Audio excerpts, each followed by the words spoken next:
Why do you keep attracting non-committal, emotionally unavailable partners? Let's just break this down really quick. Your power in dating is in shifting your own energy. Okay? It's about healing your own inner emotional wounds, healing your relationship to yourself, and as such, you show up very differently in relationship. You've got to leave the chill girl in the grave. She's back here now. R.I.P. You know, like when Taylor Swift says, the old Taylor can't come to the phone right now. Why? Because R.I.P. she's dead. No more chill girl. If you were being the chill girl, when he cancels plans, it's no big deal. When he hurts your feelings, you swallow it. When he's not consistent in communication and you want to say, hey, I would really love some consistent communication. And you're like, oh, but I don't want to be too much. I don't want to be too needy. I don't want to push him away.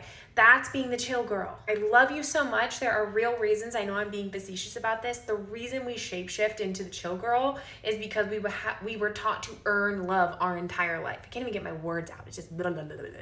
So excited to tell you. You probably grew up in a household where you had to be the good girl and you had to be the easy child and you wanted to be pleasing to mom and dad in order to keep their love. This is classic for most of my clients.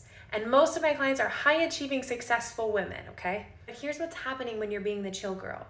You are communicating an energetic standard to the universe and to the men you're dating that you will accept those breadcrumbs and that you're okay with that.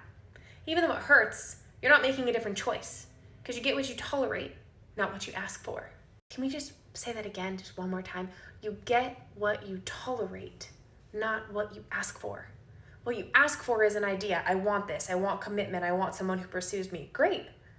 What are you tolerating? And how are you showing up? Are you showing up as a woman who's standing for commitment, who's normalized her needs, who knows she gets to have it, who knows she's worthy of having it, who would be surprised if someone was like, oh, that's too much. She'd be like, oh, okay. We're probably not a match, right? The chill girl usually has some fears of abandonment, some fears of rejection that are running the show. We really want to heal those so that you can show up in your empowered feminine versus the chill girl is what I would call wounded feminine. Here's an example of one of my clients who did the work and is now happily married. Another one of my clients who went through the soft and secure feminine energy healing and embodiment framework, now in a healthy, happy, committed relationship with a man who truly worships her. It's amazing. Same client went from a marriage where there was infidelity and emotional unhealthiness to now a partner who is picking her tulips for her birthday, which I thought was just so sweet. Needless to say, this work works if you work it. Okay, let's talk about why that is. All those green screens that you just saw were clients that I have had or still do have who've gone through my soft and secure feminine energy healing and embodiment framework. And part of that work, one of the modules we do, is you falling madly in love with yourself and you starting to normalize your needs and raise your energetic standards. So when you decide that you are a woman who is worth pursuing, worth showing up for, that's what you stand for and you hold it here, and anytime a man comes in and he's like, I want easy and convenient, you're like, that makes total sense, that's not what I'm looking for, and you release them, you raise the standard again. This is not from a place of wounded masculine controlling, like adhere to my needs or else. It's very different than that, so don't twist my words.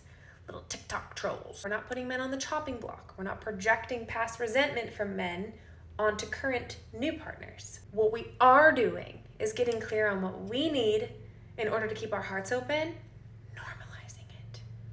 Then getting sold on yourself. So witnessing your own magnetism, witnessing your own radiance, really owning the value that you bring and deciding that a healthy partner is gonna wanna put in that work to be with you too. Deciding that you get to have healthy love, that you get to have a healthy partner, and that it makes sense that they're pursuing you. We wanna normalize that. If this is something that you struggle with, feel free to follow my page. I have tons of content on this and follow along for more. And if you want more formal help, feel free to fill out an application so we can talk about supporting you and making that transformation happen.